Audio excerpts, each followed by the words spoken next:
ನೋಡ್ತೀಯ ಕರ್ಣ, ಎಲ್ಲಿಗ್ ಬಂತು ನಿನ್ ಸ್ಥಿತಿ?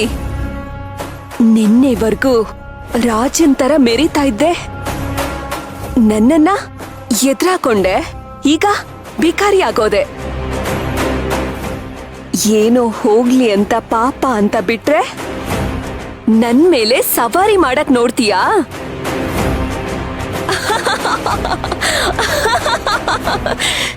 ನೋಡ್ತೀಯ ಅಪ್ಪಯ್ಯ, ಎಷ್ಟು ದಿನ ಈ ಮನೇಲಿ ನನ್ನ ಆಟ ಆಡಿಸ್ತಿದ್ದೋನು ಇವತ್ತು ಗೋಳು ಅಂತ ಅಳ್ತಾ ಇದ್ದಾನೆ.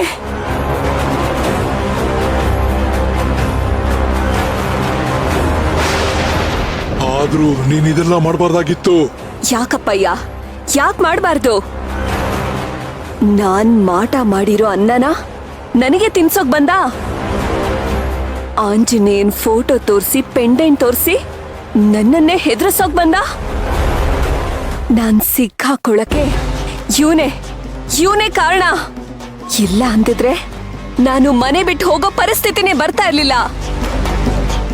ಎಷ್ಟೋ ಸತಿ ಆ ಸೇವಂತಿನ ಅರ್ಜುನ್ನ ಬಚಾವ್ ಮಾಡಿರೋದೇ ಇವನಷ್ಟು ತಪ್ಪುಗಳಿಗೆ ನಾನ್ ಕೊಡ್ತಾ ಇರೋ ಉಡುಗೊರೆ ಇದು. ಅವನಿಷ್ಟು ವರ್ಷ ಶ್ರಮ ಪಟ್ಟು ಕಟ್ಟಿರೋ ಕಂಪ್ನಿಗೆ ಬೆಂಕಿ ಹಚ್ಬಿಟ್ಟೆ.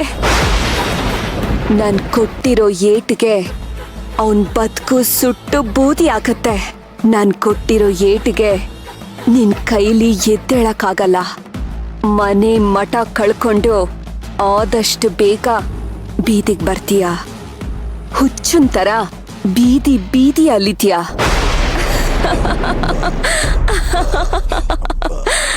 ಇಲ್ಲಮ್ಮ, ನೀನು ತುಂಬಾ ದೊಡ್ಡ ತಪ್ಪು ಮಾಡ್ಬಿಟ್ಟೆ. ನೀನ್ ಹೀಗ್ ಮಾಡಬಾರ್ದಾಗಿತ್ತು. ಅದ್ ಹೇಗಪ್ಪ ತಪ್ಪಾಗುತ್ತೆ? ನಮ್ ಶತ್ರುಗಳನ್ನ ಮಟ್ಟ ಹಾಕಕ್ಕಾಗ್ಲಿಲ್ಲ ಅಂದ್ಮೇಲೆ ನಾವಿದ್ದು ಏನ್ ಪ್ರಯೋಜನ? ಅದು ಆ ಪ್ರಶ್ನೆ ಅಲ್ಲಮ್ಮ.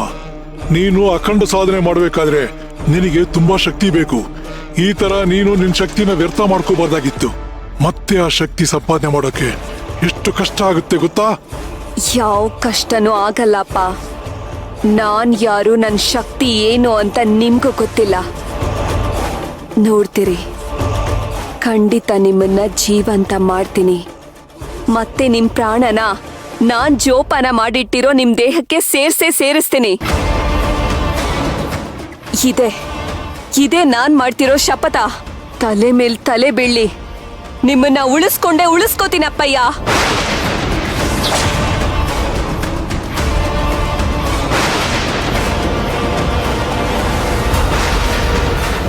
ಅರ್ಜುನ್ ಸರ್,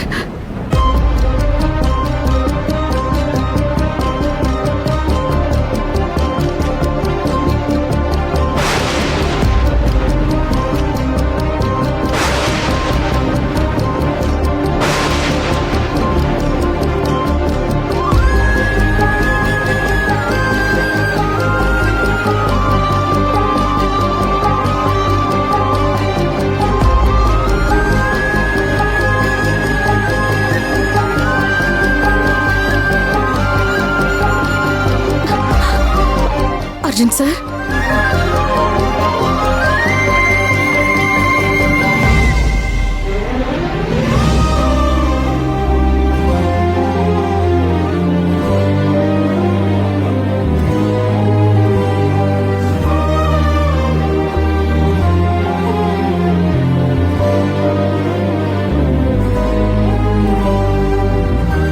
ಏನಾಯ್ತು ಸರ್ ನಿಮ್ಗೆ? ಯಾವಾಗ್ಲೂ ಒಳ್ಳೆ ಹಕ್ಕಿ ತರ ಹಾರಾಡ್ಕೊಂಡಿದ್ದವ್ರು ನೀವು. ನಿಮ್ಮನ್ನ ಈ ಸ್ಥಿತಿನಲ್ಲಿ ನೋಡೋದಕ್ಕೆ ನನ್ ಜೀವನೇ ಹೋದಾಗ ಆಗ್ತಾ ಇದೆ.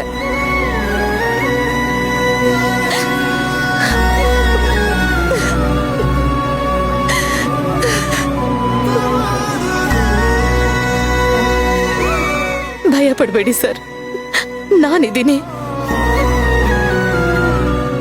ನಿಮ್ಮನ್ನ ಸರಿ ಮಾಡ್ಬೇಕು ಅಂತಾನೆ ಬಂದಿದ್ದೀನಿ. ಇನ್ಮೇಲೆ ನಿಮ್ಮನ್ನ ಯಾರು ಏನು ಮಾಡೋದಕ್ಕಾಗಲ್ಲ.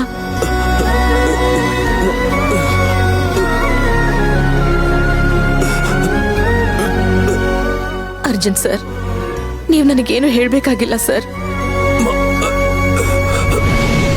ಇದಕ್ಕೆಲ್ಲ ಯಾರ ಕಾರಣ, ಅದೆಲ್ಲ ವಿಷಯನೂ ನನಗೆ ಗೊತ್ತಾಗಿದೆ. ಆ ಮಾಯ ಮತಾನೆ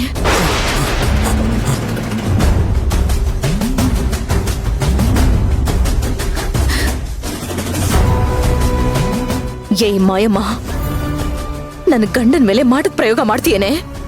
ನಿನ್ನ ಮಾತ್ರ ಯಾವುದೇ ಕಾರಣಕ್ಕೂ ಸುಮ್ಮನೆ ಬಿಡೋದಿಲ್ಲ. ಇಷ್ಟು ದಿನ ಈ ಮನೆಯಲ್ಲಿ ಆಡಿದ್ದೆಲ್ಲ ನಿಂದೆ ಆಟ ಆಗಿತ್ತಲ್ಲ, ಆದ್ರೆ ಇನ್ನು ಮುಂದೆ ನಿನ್ನ ಯಾವ ಆಟನೂ ನಡೆಯೋದಿಲ್ಲ. ಯಾಕೆ ಅಂತಂದ್ರೆ ನಿನ್ನ ಆಟನೆಲ್ಲ ಮಟ್ಟ ಹಾಕೋದಕ್ಕೆ ಅಂತಾನೆ ಈ ಸೇವಂತಿ ಬಂದಾಯ್ತು.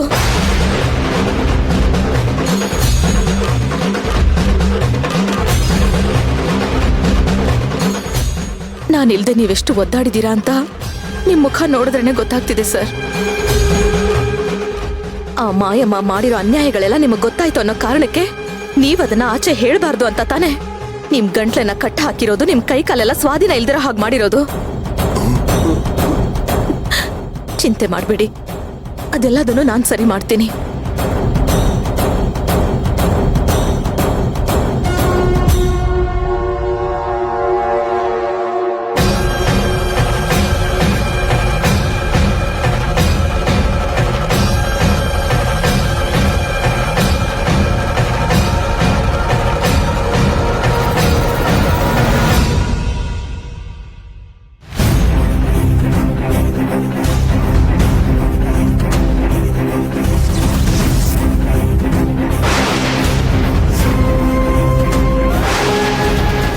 ಸೇವಂತಿ,